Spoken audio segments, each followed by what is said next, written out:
Hello बच्चों। आज की क्लास में हम डिस्कस कर रहे हैं हमारी कक्षा 8 की गणित की वर्कशीट 31। तिथि है 28 जनवरी 2021 और आज का हमारा टॉपिक है बीजीय व्यंजक तथा सर्वसमीकाएं।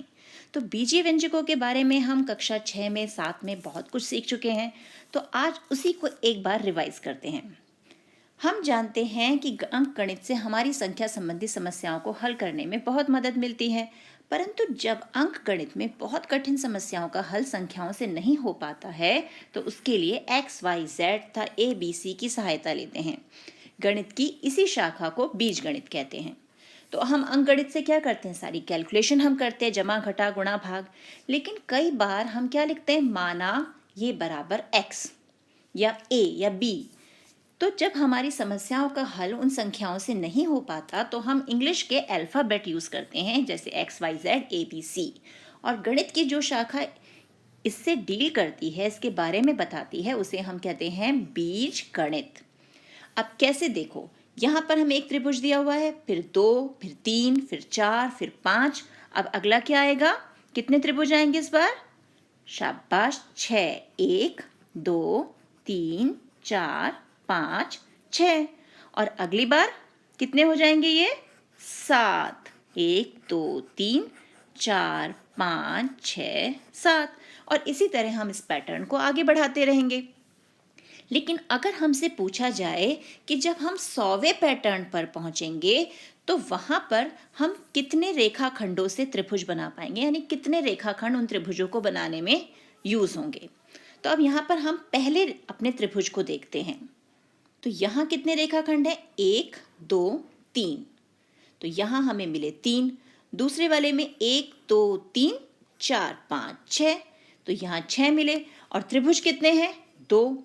तो एक त्रिभुज में रेखाखंड है 3, तो 2 में कितने हो गए? 3 गुणा 2 यानी 6। अब आगे आ जाते हैं, 1, 2, 3, 4, 5, 6, 7, 8, 9।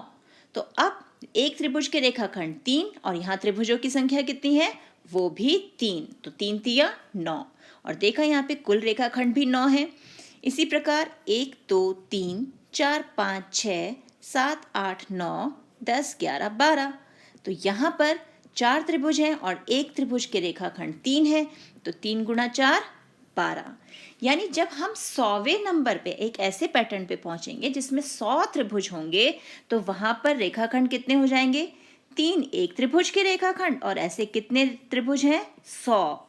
तो वहां पर हो जाएंगे 300 रेखाखंड। तो अब इसे समझते हैं कि एक त्रिभुज बनाने के लिए 3 रेखाखंडों की आवश्यकता होती है। तो 2 के लिए 6, 3 के लिए 9। और ऐसे ही अगर हमें टी त्रिभुज बनाने हैं, टी त्रिभुज, तो हम क्या करेंगे? अभी हम 3 को 1 से, 2 से, 3 से, 4 से गुणा कर रहे हैं, तब हम 3 को टी से गुणा करेंगे। अब ये टी क्यों यूज कर रहे हैं? त्रिभुज को हम इंग्लिश में क्या बोलते हैं? ट्रायंगल। तो हम इंग्लिश अल्फाबेट टी जो है वो यूज कर सकते हैं 3 इंटू टी में।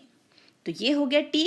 और टी जो है इसकी कोई फिक्स वैल्यू नहीं है, इसका स्थिर मान नहीं है, वो बार बार बदलता रहेगा। जैसे जब 1 है त्रिभुज तो 3 रेखाखंड, 2 हैं तो 6, 3 है तो 9। तो हर बार हमारा जो ये टी है वो कभी 1 हो रहा है, कभी 2, 3, 4, ये बदलता जा रहा है त्रिभुजों की संख्या, और उसी के अकॉर्डिंग रेखाखंडों की संख्या भी बदलती जा रही है। अब आगे एक और उदाहरण देखते हैं। हमें दिया है, राशिद ई रिक्शा द्वारा करोल बाग जा रहा है। वह आनंद पर्वत से करोल बाग तक सफर तय करता है। इस दौरान वह बहुत सी वस्तुएं तथा स्थितियों को देखता है जो किसी न किसी राशि के साथ जुड़ी हुई हैं, जैसे मुसाफिरों की संख्या, यात्रा की दूरी, यात्रा का किराया, रिक्शा की रफ्तार, रिक्शा के पहियों की संख्या, रिक्शा के ड्राइवर की संख्या और सीटों की संख्या।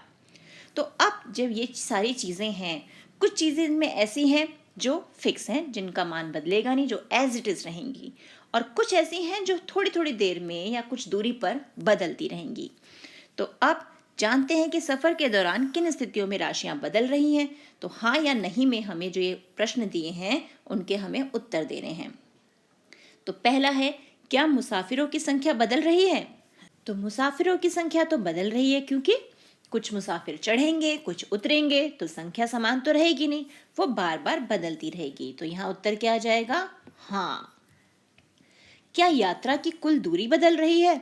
वो भी बदलेगी, जितनी दूर हम जाएंगे दूरी बढ़ती जाएगी, तो वो भी हमारी बदल रही है। क्या रिक्शा की रफ्तार बदल रही है?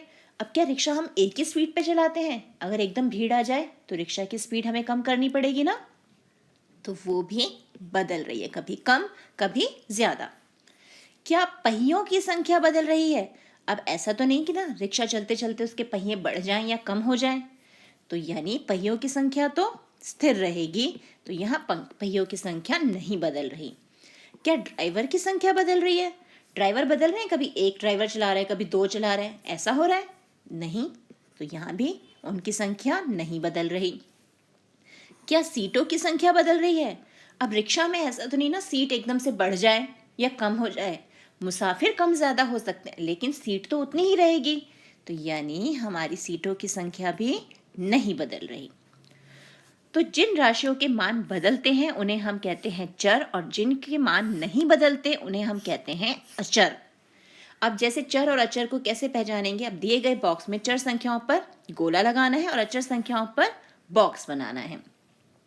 तो अब जैसे ये है हमारा अंग्रेजी का अल्फ़ाबेट Z, तो यहाँ कोई फिक्स वैल्यू नहीं है, Z कुछ भी हो सकता है, 1 2 3 4 5 6 कुछ भी हो सकता है, यानी ये है हमारा चर जिसका मान बदल सकता है।